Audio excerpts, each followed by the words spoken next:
Olá amigos, sejam bem-vindos a mais um vídeo do meu canal. Eu sou o Lucas Knaip e eu vou fazer aqui uma coisa que eu não costumo muito fazer, mas acho que eu devo começar a fazer mais, que são os vídeos homenagens a alguns grandes eventos da história do esporte, né? E hoje eu queria falar muito sobre o milagre da sexta marcha, né? Porque há 30 anos atrás, né, Ayrton Senna venceu pela primeira vez uma corrida em território brasileiro, né? O Grande Prêmio do Brasil de 1991, feito nesse dia, 24 de março. E não foi de qualquer maneira, né? Foi de uma maneira dramática, que é o melhor jeito, né? Assim, vencer uma corrida com uma volta de distância, né? O 40 segundos, aí é legal tudo isso, mas dramático é sempre melhor, né? E a verdade é que o Senna operou talvez o maior milagre de sua carreira, né? Há muitos debates de qual seria a melhor corrida, assim, a melhor demonstração de habilidade de um piloto na história da Fórmula 1, dentre tantas atuações magistrais que já vimos na categoria, né? Mas eu acho que essa acho que salta um pouco os olhos, né? Acho que a dificuldade que foi imposta ao Ayrton Senna, né, com o câmbio travado, que é uma coisa assim muito rara na Fórmula 1. Já aconteceu de outros pilotos conseguirem chegar ao final com o câmbio travado. O Schumacher em 94, acho que na Espanha, ele ficou nas últimas 42 voltas com o câmbio travado na quinta marcha, porém chegou em segundo, né? Mas de qualquer maneira ainda é um feito brilhante. Mas acho que todo o contexto torna a corrida do Senna ainda mais fantástica, né? Porque assim, a gente tem que lembrar muito que o Senna, ele nunca havia ganhado em território brasileiro. Já era bicampeão mundial, já era um dos grandes talentos da Fórmula 1, ainda tinha Prost na época, ainda tinha o Mansell, ainda tinha o Piquet. Ele já estava num patamar muito grande, né? Mas nunca tinha vencido em casa. Durante o período que ele era piloto, se não me engano, o Prost já tinha vencido com a McLaren no GP Brasil, o Piquet já tinha vencido em Jacarepaguá. O Prost venceu várias vezes, nem sempre andou muito bem em Jacarepaguá. E no retorno de Interlagos, em que ele tinha sido até importante no projeto da pista, né, porque ele uniu duas curvas do antigo traçado e criou o S do Senna, né, o S do Senna tem sim a assinatura do Ayrton Senna.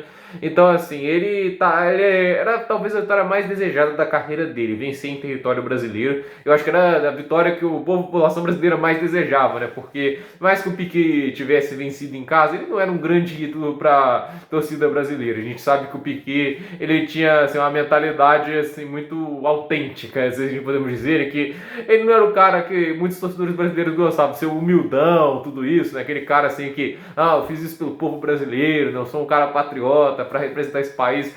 Piquet não, né? Quando perguntaram a ele, assim, ô Piquet, a quem dedica o seu primeiro título mundial? Eu dedico a mim. O Piquet falou isso, foi honesto, né? E a questão é que o Senna, ele sempre teve uma coisa assim de orgulhar o brasileiro de ser brasileiro. Numa era que hiperinflação, corrupção na política, tudo assim é um desastre no Brasil, exceto o Ayrton Senna correndo na Fórmula 1. Porque o Brasil já tá até um tempão sem ganhar a Copa, né? O Brasil não ganhava uma Copa desde 70. E assim, o Senna, né, vamos lembrar, em 86, quando o Brasil foi eliminado da Copa, ele ganhou uma corrida com aquela Lotus, né, John Player Special, preta e dourada, e ele pegou a bandeira brasileira lá e começou a dar uma volta com a bandeira brasileira. Foi que ele inaugurou, né, esse ritual que o Senna fazia quase depois de toda a vitória que ele tinha. Então, assim, ele é uma figura que tinha uma importância gigantesca para os brasileiros. E o fato dele nunca ter vencido no Brasil era uma coisa que o brasileiro queria muito ter essa sensação. Seria algo mágico, né? Como em 93, quando ele ganhou pela segunda vez, foi mágico também. A questão é que o jeito que ele ganhou tornou tudo mais especial, né? A corrida começou assim, o Senna era o pole, o Patrese era segundo, o Mansell era terceiro, o Gerhard Berger era o companheiro dele, o quarto, né?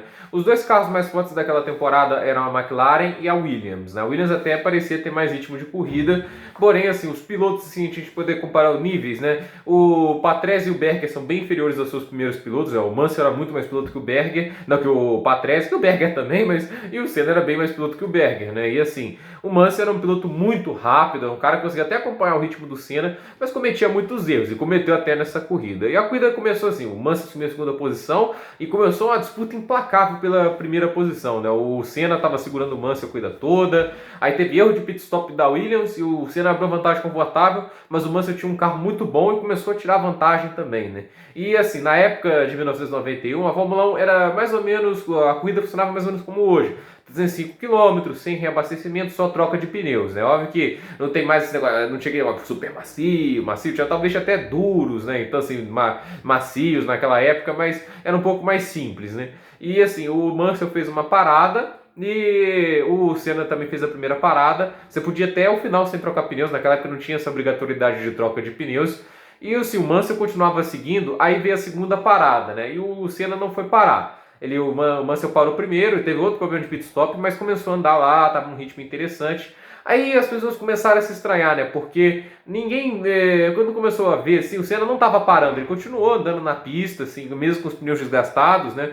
E as pessoas começaram a estranhar porque ele não estava parando, né? Porque ninguém na transmissão sabia que o câmbio emperrou. A verdade é que isso daí só foi revelado pelo Ayrton Senna na entrevista pós-pódio. Ninguém sabia que o câmbio devia quebrado, parecia que ele estava ficando na pista por decisão própria. E aí começa o negócio, né? O Mansell começa a tirar vantagem com um ritmo assim maior do que estava normal, né? Com pneus mais novos você tira um segundo, coisa. Aí começou a tirar 2, 3 segundos, né? Parecia a vitória na mão do Nigel Mansell. Então assim, o Senna não fazia sentido ficar na pista, porque o Mansell ia tirar vantagem. Só que aconteceu, o Mansell rodou e saiu da corrida, né? O Mansell acabou cometendo um erro bobo, né? Que se ele tivesse mantido um ritmo constante, sem precisar forçar muito, ele teria vencido o Senna sem muitos problemas. Até porque, assim, pra você ter uma ideia de quanto o Mansell estava à frente do Patrese, quanto ele era mais rápido que o companheiro dele, quando o Senna começou a ter um problema, ele estava 40 segundos à frente do Patrese e o Mansell estava muito próximo do Senna, entende? Assim, é uma vantagem absurda, né? E o Patrese era um piloto muito limitado. Aí com a quebra do Mansell, com a saída dele da corrida, ficou o Patrese atrás do Senna. Só que o Patrese, como eu disse, estava 40 segundos, porém o problema do câmbio era grave, né? O Senna estava perdendo as marchas. A princípio, estava tirando um segundo, estava tirando 2, aí o problema começou a se agravar. E teve voltas que o Patrese conseguiu tirar 4 segundos, né?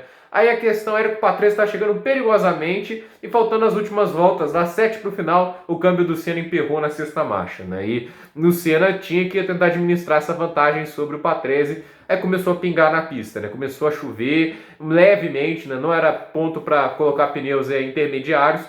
E o Senna conseguiu levar o carro à vitória, né? A vantagem que era de 40 segundos terminou em 3 segundos no final. E a nota mesmo é para a penúltima volta, né? Os carros estavam virando na casa de 1,20, né? Normalmente durante a corrida, a volta mais rápida foi do Mansell na volta 35, né? Então, assim, o Patrese, ele virava a ser quase de um segundo mais lento que o Mansell, né? E eu acho que isso foi muito vital para a vitória, né? O Patrese era um piloto limitado, mas o Senna, durante uma volta que estava chovendo mesmo, a pista começou a molhar, os pistas ficou mais de 4 segundos mais lento, o Senna virou 1,25, né? E o Patrese virou 1,25,5, o Patrese 1,25,0, ou seja, com um câmbio empenhado na sexta marcha e na condição de chuva, que é complicada, o Senna conseguiu virar apenas meio segundo mais lento, né? Isso mostrava quanto ele era um piloto brilhante, né? E aquela situação, né? Porque o câmbio na sexta marcha, você tem mais dificuldade para tracionar o carro, porque na sexta marcha você tem menos potência, né? Os giros dos motores é diferente, tudo isso. E, assim, era uma dificuldade muito grande para pilotar. O Senna falou na entrevista que era muito difícil fazer curvas com o câmbio emperrado na sexta marcha, porque frear, aí retomar a velocidade, era uma disparidade brutal. Óbvio que é injusto comparar isso aí, o pessoal fica falando, não, você não consegue arrancar um carro da quinta marcha assim na vida real, assim, com os carros que a gente anda na rua. Mas assim, é uma comparação um pouco errada, porque o Fórmula 1 tem muito mais potência, ele conseguiria assim sair da quinta marcha. A questão é que ele demoraria mais, ele é mais lento naturalmente por estar com o câmbio emperrado. A questão é, o Senna conseguiu naquela dificuldade manter o carro na pista e virou voltas assim no final que eram impressionantes para a situação que o carro estava, né?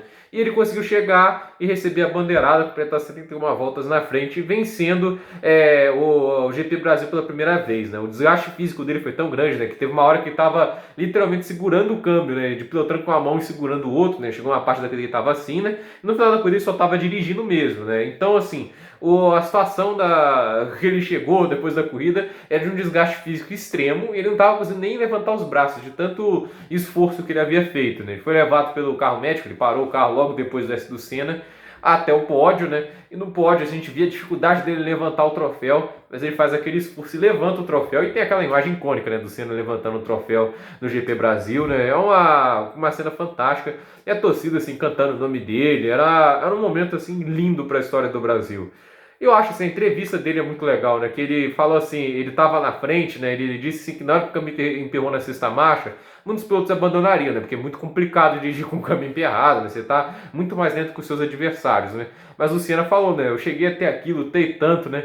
vai ter que ser no grito, e ele, que era um homem bem religioso, falou: Deus vai me dar essa vitória, né? Eu acredito que deu também, né? O Senna conseguiu vencer aquela que, para minha opinião, é a grande corrida da carreira dele. Ele mesmo não considerou, né? Ele falou que ele pessoalmente disse que teve corridas melhores, né? Depois na entrevista, mas eu acho que essa foi a grande corrida por todo o contexto e toda a dificuldade, né? Que é guiar um carro travado na sexta marcha. Então, assim, Ayrton Senna fez ali um feito histórico e que é levado assim com muito carinho pelos torcedores brasileiros, né? Muito tempo, né? Uma vitória. Teve a narração maravilhosa do Galvão, né? O Galvão na época era um narrador melhor que hoje. Eu ainda respeito muito o Galvão, mas naquela época ele era bem mais mágico, né? E o Brasil assim teve, acho que a grande vitória dos anos 91, né? Acho que não era um ano grande para a seleção foi ganhar a Copa em 94, foi uma grande surpresa. Então o fato é que o esporte brasileiro naquela época girava em torno do Ayrton Senna, né? O Ayrton Senna era o único momento de glória do esporte brasileiro naquela situação. E ele, assim, ele unia, o Senna tinha o dom, né? Porque muitos torcedores no futebol, quando o time é campeão, a torcida desse time comemora e o resto fica irritado, né? No final, o Senna uniu o Brasil todo, né? Porque ele não representava só uma torcida, ele representava o país todo, né? O país todo, né? Flamenguistas, vascaínos, todos se abraçavam e comemoravam a vitória do Senna. O Senna representava o país todo, não uma certa torcida, né? Isso que torna ele o ídolo que ele foi para o Brasil, né? Então, assim, eu queria dedicar um vídeo a esse porque essa, para mim, é a grande corrida da história da Fórmula 1. Eu acho que é uma demonstração de habilidade, né, de persistência, né, um espírito competitivo poucas vezes mostrado, né. Eu, pessoalmente, compartilho uma opinião polêmica, né. Eu acho que o Senna não é o melhor piloto da história da Fórmula 1. Também não acho que é o Hamilton, né, já adiantando, né, eu já falei várias vezes que eu acho o Michael Schumacher o melhor piloto, mas muitas pessoas entendem que se você não acha o Senna o melhor piloto, você acha que ele é igual o Yuji Ide ou o Satoru Nakajima. Não, né? Não é porque eu acho um piloto foi um pouco melhor que o outro é basicamente um Lance Stroll. Não, o Senna é um gênio espetacular do automobilismo, né? E eu queria assim, fazer um vídeo, né? Porque esse é um dos grandes momentos da história do esporte brasileiro, né? É um momento assim histórico. Eu fico triste que não vai ter reprise, né? Hoje seria um dia legal para ter reprise dessa corrida. Eu que assisti essa corrida pela reprise, não era nascido, né, quando houve a corrida de 91, né, eu nasci 9 anos depois. Então, assim, o Ayrton Senna, aquela vitória, eu vi no VT, eu já sabia o resultado, mas foi de arrepiar, foi dramático até mesmo em reprise, né, que você fica assim, como é que ele conseguiu, assim, foi realmente fantástico. Recomendo até que vocês vejam a corrida, deve estar disponível no YouTube, né, o pessoal dá um jeito de postar essas corridas, por mais que a Globo vá lá e casse os vídeos, né. Eu recomendo também que vocês sigam as páginas do Twitter que falam, né, sobre esses momentos, né? Uma delas em especial é do Felipe Meira, um cara que comenta muito sobre Fórmula 1, um cara muito inteligente, sempre faz umas trades fantásticas. Vocês vão lá no Twitter, no Twitter dele, né, Felipe Meira. Ele disse que vai fazer uma trade hoje sobre o GP do Brasil de 1991. Estou ansioso para ver, ainda não vi se ele já postou, mas acho que é um conteúdo de muita qualidade e sempre traz informações espetaculares sobre a Fórmula 1. Então, assim, esse é meu vídeo de homenagem, né? Se não ficou muito bom, coisa assim, né? Eu queria fazer aqui um vídeo, uma homenagem ao Ayrton Senna, né? Ele que já nos deixou há tanto tempo, né? Mas ainda continua sendo, talvez, o esportista mais reverenciado da história do país, né? Eu acho que o Senna é o maior esportista da história do Brasil. Então, esse é meu vídeo de homenagem a uma das corridas mais espetaculares da Fórmula 1 e, para mim, a maior demonstração de habilidade de um piloto na história da Fórmula 1 em uma corrida. Então, gente, por esse dia é isso. Dúvidas nos comentários, deixe seu like, se inscreva no canal, compartilhe esse vídeo e até o próximo vídeo.